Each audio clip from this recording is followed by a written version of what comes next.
नए साल पर अरविंद केजरीवाल ने आरएसएस प्रमुख को चिट्ठी लिखी है। अरविंद केजरीवाल ने मोहन भागवत से सवाल भी पूछे चिट्ठी में। साथ ही बीजेपी ने जो भी गलत किया, क्या आरएसएस समर्थन करता है, ये सवाल ही पूछा गया है। बीजेपी के नेता खुलकर पैसे बांट रहे हैं। अरविंद केजरीवाल ये आरोप लगा रहे हैं, क्या आरएसएस वोट खरीदने का समर्थन करता है। अरविंद केजरीवाल ने ये सवाल पूछे हैं आरएसएस प्रमुख मोहन भागवत को चिट्ठी लिखकर, और बीजेपी के ऊपर आरोप लगाए हैं कि बीजेपी दिल्ली चुनाव में पैसे बांट रही है। नए साल पर केजरीवाल ने आरएसएस प्रमुख को चिट्ठी लिखी है, बड़ी खबर आपको बता रहे हैं, और तंज भी कसा है बीजेपी पर अरविंद केजरीवाल ने। दिल्ली चुनाव नज़दीक हैं और इसी साल चुनाव होने हैं, फरवरी में चुनाव होने हैं, और उससे पहले दिल्ली की सियासत में अब नई तरह की राजनीति दिख रही है।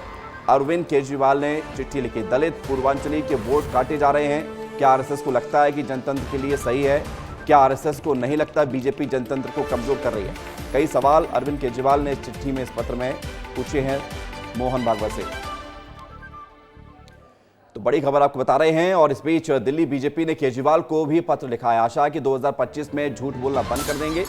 आशा है 2025 में झूठ बोलना बंद कर देंगे, ये बीजेपी का कहना है पत्र के माध्यम से। तो दिल्ली की सियासत में पत्र के जवाब में पत्र दिया जा रहा है। पहले अरविंद केजरीवाल ने संघ प्रमुख मोहन भागवत को लेटर लिखा, कई सवाल पूछे, और अब बीजेपी ने पत्र लिखा है और ये कहा है कि आप आशा करते हैं कि आप झूठी कसम नहीं खाएंगे, आशा करते हैं कि आप झूठ नहीं बोलेंगे, शराब प्रोत्साहन के लिए माफ़ी मांगेंगे। तो सियासत में ये प्रश्नावली के माध्यम से सवाल पूछकर सियासत हो रही है दिल्ली की राजनीति में,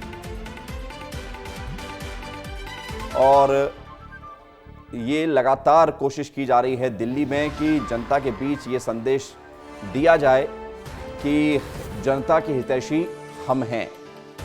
और आइए अब आपको ये भी बताते हैं कि केजरीवाल को बीजेपी का जो पत्र है, उस पत्र में बड़ी बातें क्या हैं, उस पत्र को आपको देखना चाहिए। बड़ी बात आपके सामने हम रख रहे हैं। अपने बच्चों की झूठी कसम नहीं खाएंगे, ये पत्र में लिखा गया है। झूठे वादे नहीं करेंगे, भावनाओं से खिलवाड़ को बंद कर देंगे, शराब को प्रोत्साहन देने के लिए दिल्ली वालों से माफी मांगेंगे।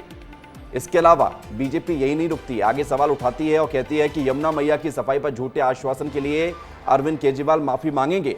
देश विरोधी ताकतों से मिलना, चंदा लेने का जो मामला सामने आया है, क्या वो संकल्प लेंगे कि वो देश विरोधी ताकतों से नहीं मिलेंगे और चंदा नहीं लेंगे। और दिल्ली बीजेपी अध्यक्ष वीरेंद्र सचदेवा ने इस पत्रावली के माध्यम से जो बातें पूछी गई हैं, उस पर क्या अपनी प्रतिक्रिया दी है, वो भी आप देख लीजिए। नव वर्ष पे एक परंपरा है कि हम सब अपने जीवन में कुछ ना कुछ संकल्प लेते हैं। आम आदमी पार्टी के संयोजक और पूर्व मुख्यमंत्री श्रीमान अरविंद केजरीवाल जी को आज एक पत्र लिखा है। आज नव वर्ष 2025 के पहले दिन आप भी झूठ बोलने की, छल कपट करने की अपनी गलत आदतें छोड़कर खुद में सार्थक परिवर्तन लाएंगे। मुझे विश्वास है कि आप अब कभी भी अपने बच्चों की झूठी कसम नहीं खाएंगे। आप दिल्ली में शराब को प्रोत्साहन देने वालों के लिए दिल्ली वालों से क्षमा मांगेंगे। यमुना मैया की सफाई पर झूठे आश्वासनों एवं सफाई के नाम पर किए गए भ्रष्टाचार के अक्षम्य अपराध के लिए आप सार्वजनिक रूप से माफ़ी मांगेंगे। आप राजनीतिक स्वार्थ के लिए देश विरोधी ताकतों से मिलना और चंदा ना लेने का संकल्प लेंगे। तो वीरेंद्र सचदेवा को आप सुन रहे थे। तो दिल्ली की सियासत में दोनों तरफ से पत्र के माध्यम से सवाल पूछे जा रहे हैं, सियासत की जा रही है। प्रतिज्ञा हमारे सहयोगी जुड़ रही हैं न्यूज रूम से, सीधे उनकी तरफ हम रुख करते हैं, क्योंकि समझना ये जरूरी है, आपको ये बताना भी जरूरी है कि इन पत्रों का मायना क्या है, इन पत्रों के सवालों के अर्थ क्या है और इससे क्या सियासत होगी। प्रतिज्ञा, ये पत्र दोनों तरफ से जो लिखकर सवाल, एक नई सियासत को जन्म दिया गया है दिल्ली में, क्या जनता का इस पर असर होगा और इसकी क्या फैक्टर आप बताना चाहेंगे? बिल्कुल, देखिए विवेक, नया साल है और ऐसे में राजधानी दिल्ली में चिट्ठी वाली सियासत शुरू हो गई है। सबसे पहले तो मैं ये बता दूं कि कोई पहली बार नहीं है कि दिल्ली में ऐसे चिट्ठियों का दौर देखने को मिल रहा हो, क्योंकि लगातार दिल्ली में आम आदमी पार्टी जो सत्ता में है फिलहाल, उसने एलजी को लगातार चिट्ठियां लिखी और एलजी की तरफ से भी लगातार चिट्ठियां लिखी गई हैं। तो ये चिट्ठी वाली सियासत दिल्ली में बहुत पुरानी है, और क्योंकि नया साल का मौका है और सबसे बड़ी बात है कि इस नए साल में दिल्ली में विधानसभा चुनाव है, और इसी चुनाव को देखते हुए, इसी चुनाव के मद्देनजर ये चिट्ठियों का दौर एक बार फिर शुरू हुआ है। और जो भी वादे किए थे केजरीवाल ने, पिछले चुनाव में जब जीत भी हासिल हुई थी, अपने वादों के दम पर जीता था केजरीवाल ने दिल्ली को, लेकिन केजरीवाल ने यह भी साफ कर दिया कि वो अपने वादों पर खड़े नहीं उतरे। और ऐसे में जब केजरीवाल ये बात कहते हैं तो बीजेपी की तरफ से सीधे तौर पर ये जो है ये सामने कहा जाता है कि आपने जो भी वादे किए वो पूरे नहीं किए, तो अब आप झूठे वादे नहीं करेंगे, ये उम्मीद जताई जाती है बीजेपी की तरफ से। तो देखिए सीधी से अगर हम इस पर नजर डालें तो सीधी सी बात यह है कि क्योंकि विधानसभा चुनाव है और ऐसे में सियासत जो है एक अलग रुख ले रही है, क्योंकि केजरीवाल ने खुद ही मान लिया है कि उन्होंने अपने वादे पूरे नहीं किए। तो ऐसे में बीजेपी प्रतिज्ञा, ये सियासत के ही रंग हैं और जब चुनाव नजदीक आते हैं तो ये रंग और देखने को मिलते हैं, लेकिन सियासत के रंग को जनता भी भली भांति समझती बने रही है। क्योंकि महत्वपूर्ण बात यह भी है कि दो तस्वीरों के माध्यम से इस पूरी सियासत को जनता के बीच और विस्तार से समझाने की हम कोशिश करते हैं। ये दो तस्वीर आप देख लीजिए। अरविंद केजरीवाल मोहन भागवत को पत्र लिखते हैं और बीजेपी की कार्यशैली पर सवाल उठाते हैं। ये सवाल उठाते हैं कि बीजेपी पैसे देकर वोट खरीद रही है, क्या आप इससे सहमत हैं?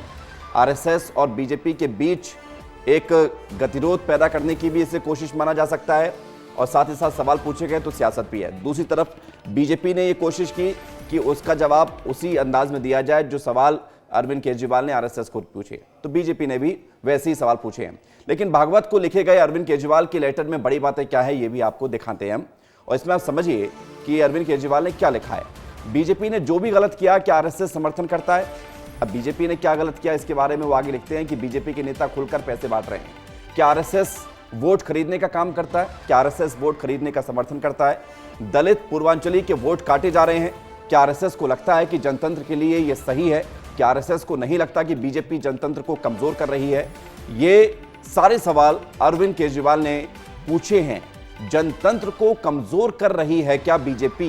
ये सवाल प्रमुख है क्योंकि आप लगातार देख रहे होंगे कि लोकतंत्र को लेकर सवाल इस देश में लगातार उठाए जा रहे हैं। विपक्ष का यह आरोप है कि लोकतंत्र को कमजोर किया जा रहा है, लेकिन सबके बीच जब चुनाव का समय है तो ये आरोप लगातार चलते रहेंगे। प्रतिज्ञा हमारे साथ लगातार बनी हुई है। प्रतिज्ञा, आखिरी कमेंट आपका, बताइए कि अब इसके आगे की सियासत में आप क्या नए रंग में देखती हैं कि क्या नया देखने को मिलेगा दिल्ली की सियासत में? बिल्कुल, देखिए सबसे पहले तो मैं बता दूं आपको विवेक कि क्योंकि महाराष्ट्र में जिस तरह से विनोद तावड़े पैसे बांटते पकड़े गए थे, इसी को लेकर केजरीवाल ने पूछा है, क्योंकि केजरीवाल को ये लग रहा है कि दिल्ली में भी यही करेगी बीजेपी। देखिए लगातार जो विपक्षी नेता है वो ईवीएम पर तो सवाल खड़े करते ही रहे हैं, लेकिन अगर बीजेपी की तरफ से कोई चूक हो जाती है या कोई नेता ऐसे पकड़े जाते हैं तो इस पर भी केजरीवाल नहीं चूकते अपनी बात रखने से और वार करने से। और इसीलिए आरएसएस प्रमुख से पूछा गया है, क्योंकि बीजेपी कहीं ना कहीं संघ से निकली हुई पार्टी है और संघ के बहुत सारे ऐसे नेता हैं जो बीजेपी में है फिलहाल। और दूसरी बात, जो वो दलित के वोट काटने की बात कह रहे हैं विवेक, तो मुझे लगता है केजरीवाल उसमें खुद फंसते नजर आ रहे हैं, क्योंकि एक महिला जिसके बारे में वो कह रहे थे कि इनका वोट काट लिया गया, इन्हें वोट नहीं देने दिया गया, वो महिला खुद आकर कैमरे के सामने ये कहती है कि नहीं, उन्होंने ये गलत कहा, मैंने वोट दिया है, आज तक कभी ऐसा नहीं हुआ कि मेरा वोट कटा हो। तो देखिए इस बात पर तो केजरीवाल खुद फंसते नजर आ रहे हैं। और जहां तक बात जनतंत्र की है, जनतंत्र पर सवाल खड़े करने की है, तो मुझे लगता है कि क्योंकि विधानसभा चुनाव है और ऐसे में जब भी चुनाव होते हैं तो वार पलटवार भी होते हैं, और इसीलिए केजरीवाल जो है वो लोकतंत्र और जनतंत्र का हवाला देकर किसी तरह अपनी सत्ता जो है वो बचाना चाहते हैं कि इन पत्रों का जनता के ऊपर क्या प्रभाव पड़ेगा। बहुत शुक्रिया आपका प्रतिज्ञा हमारे साथ जुड़ने के लिए।